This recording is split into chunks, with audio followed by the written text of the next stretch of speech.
what ends up happening is you get too into what's going on in your head, like your internal dialogue. Sounds like... This is the Ellie And Lee Show. Welcome back to the 7th chapter. So the theme of this one is overcoming obstacles. So the first quote was, for most people, the reason they don't win financially is because the pain of losing money is far greater than the joy of being rich. So yeah, I think this also kind of like, it seems like the books we are reading tend to kind of link up with each other. Okay. Because after reading this, I think it kind of lines up with ego. Oh, why? Yeah. So the pain of losing money, that can be an ego of, having financial status or something like that. They don't want to seem poor or something like that. But not only just ego, but pain. Losing money is painful for every people, in my opinion, isn't it? It No? depends. It depends on how much you lose. If you lose everything, then yeah, sure, that's kind of bad. But if it's like you lose a certain amount, then it's like, well, I took a risk and it didn't pan out, then keep moving forward. I don't think everyone feels that any loss of money is painful. Okay, so what type of people do you think that would be most in pain? Those that are high in neuroticism. It's not an ego. Neuroticism is an ego. It's a personality. Don't mess up. No, but it's linked to it because, again, if you have an ego of having financial status, right? Yeah, you always want to seem like you have money. Or like you're neurotic, so any negative things are exaggerated. But for the people who just like to have money, not really related to the ego, maybe they like to eat whatever they want to eat or wear whatever clothes they want to wear. That doesn't really have to do with ego. So they are just painful when they lose money because they cannot really enjoy the things that they used to enjoy. Yeah, that's true. I was saying that there's a link to it. I didn't say ego was the only reason. Okay. Yeah. Maybe. So what else do you think about it? It's like losing money is something directly you can feel. So let's say you need to invest something to be a rich. But like there are some risks that you need to take. But being rich is something you can be in the very distant future, I think. But losing money is happening now. So that's why, like, if the level of joy and pain is the same, the people feel the pain more than the joy because it's more instant. Oh, okay. Yeah, well, that would also be people that aren't good at delayed gratification. Yeah, because you can only see the negative part of the money that you don't have, and then you can't wait and be patient for the money that you would have in the future. Yeah, that's true. You need to sacrifice something for the good thing in the future. From the personality book, we talked about conscientious people, right? Yeah. And we figured out those people are usually good to have delayed gratification. So in this case, maybe conscientious people would be better to get rich because they are good at those kind of things. Yeah, most likely. That's why when we read the book, when we read the chapter about conscientious, they also indicated that it's a good indicator for success. Not only for the job, but for the wealth. Yeah, I would say so. Need to work on it then. Let's work on it. But we're pretty constant with uploading YouTube, so our conscientiousness is going higher. Yeah, it tends to increase as you get older. If you're enjoying this video so far, please like and subscribe. For the second quote, I can't afford it causes sadness, a helplessness that leads to despondency and often depression. How can I afford it? Opens up possibilities, excitement, and dreams. That's why I thought I liked this chapter, because there are numerous ways to see your situation and think what situation you're in. And even with our YouTube, we can just say, oh, we don't really get lots of views and be sad like me yesterday, right? Okay. But it can be like, yeah, how can I make it better? Or how can we get more view. It's more positive and it opens up possibilities. And yeah, after I listened to it, I felt more gaining energy from the statement. So okay, so this is not the end or the result. Like we are on the process, and there would be some way that we can improve and make this great. Yeah, that's true. Because like whenever you start something, like your knowledge and your experience is really low. So to believe that you're gonna become as good as a professional after a few days of doing YouTube, where a lot of people have been doing it for years, you know, that takes time, and then that comes back to, you know, delaying gratification. Like we need to put in the work now to try and learn as much as we can about YouTube and, you know, get those subscribers and those views.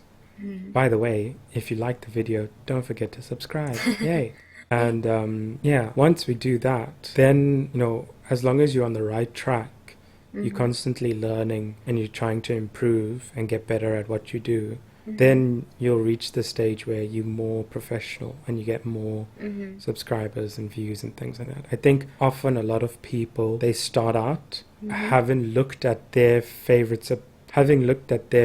YouTubers and seen so many views and so much money that they perceive that they're making. And then when they start out, they have that idea, but they don't know that it takes time. You know, if you're getting into a market that's already saturated, like YouTube, it's not that easy to become famous or anything like that.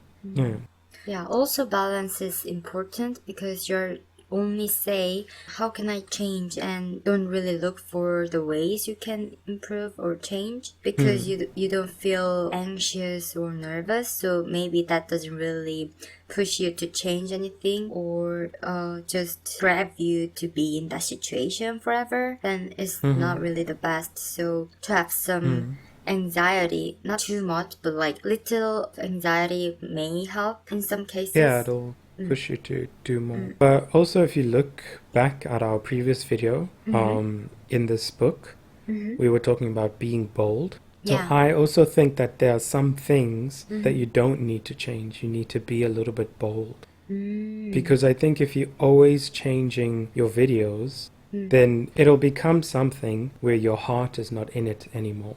If you're always trying to cater to, you know, what you think is popular and that sort of thing. So obviously right now we're not in that position. So I think it's good to figure out what works best. But at the same time, you know, as we progress, it's good to find out all the things that we enjoy and then try and find a way to make that interesting and fun for our viewers. I see.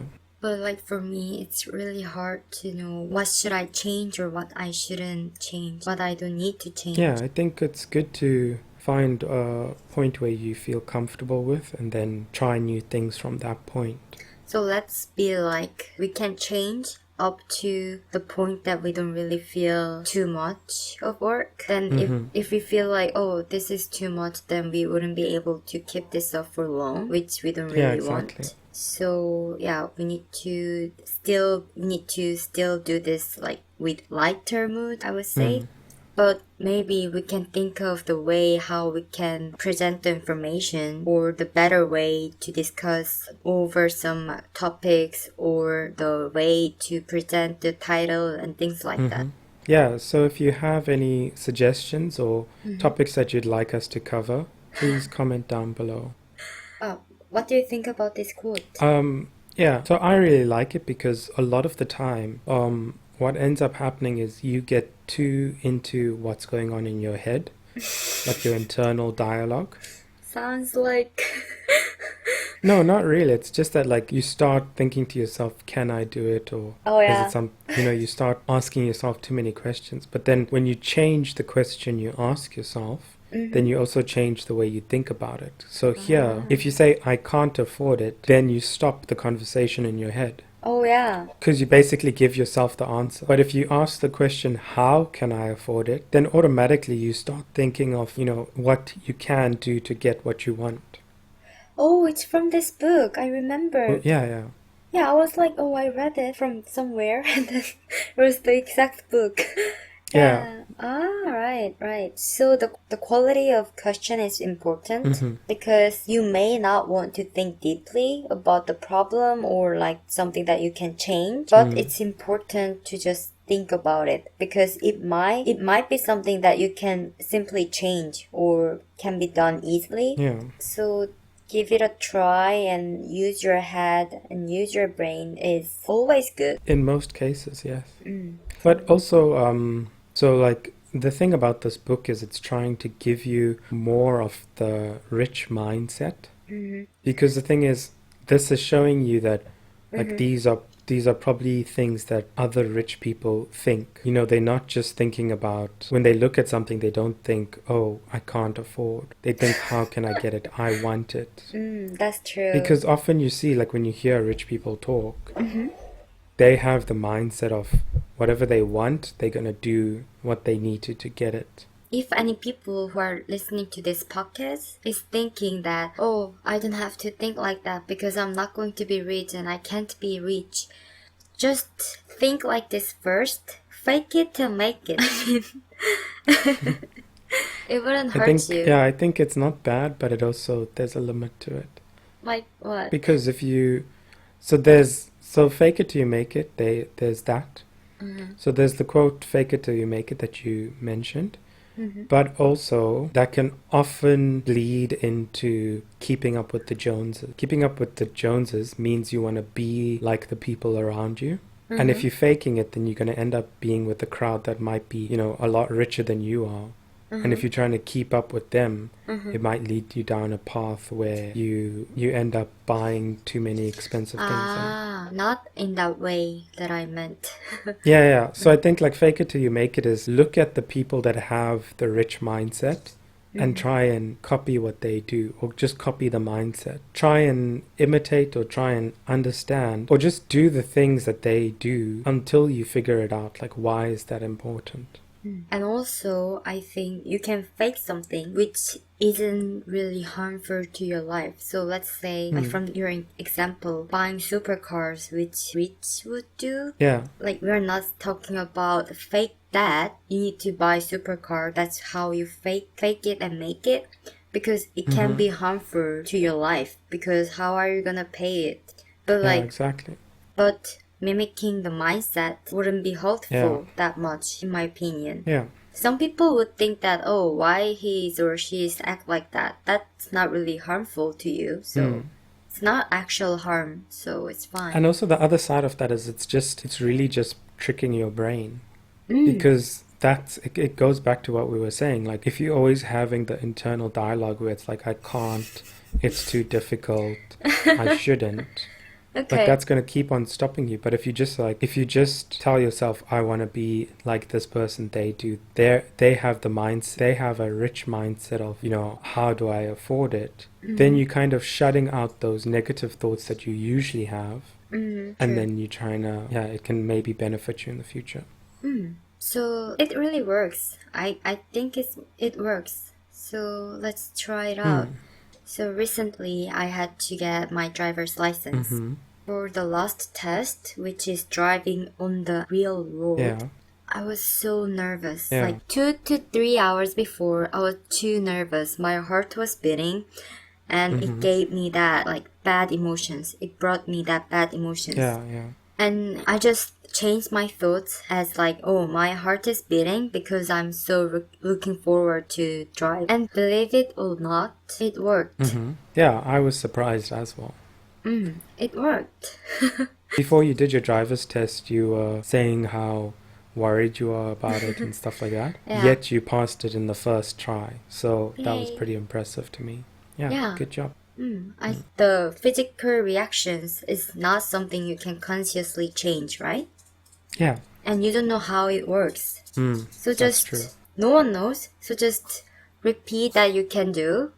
Repeating the good positive sentence to yourself, and that might change your physical reactions. Yeah, that's true. Yeah. So I think a lot of this has to do with having a rich mindset. And it's more about changing the way you think about things that would help you overcome obstacles. Because I think if you just think that things aren't going to go well or something's going to fail, or you worry about what other people think of you, then it's going to be a lot harder. If you don't believe in yourself, there would be no chance you can win. Yeah, that's true. I think a lot of rich people have a strong sense of self-belief.